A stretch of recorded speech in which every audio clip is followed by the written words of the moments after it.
आज जल संपद विभाग द्वारा आम अंचल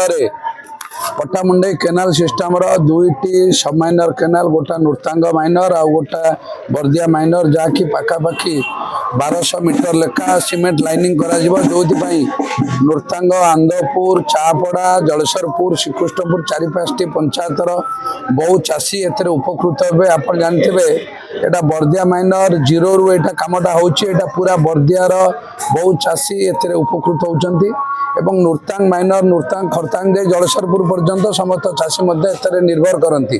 तेणुक जलसेचन प्रक्रिया को त्वरान्वित करने केनाल जल को समस्त चाषी मान पाखे पहुँचापी आम अंचल एभली प्रयास कर माननीय मुख्यमंत्री सहायतार दुईटी प्रकल्पर आनुमानिक मूल्य 6 कोटी टंका पाखापाखि मंजूर होती। कार्य आसंता दिने 2 दिन भितर आरंभ करा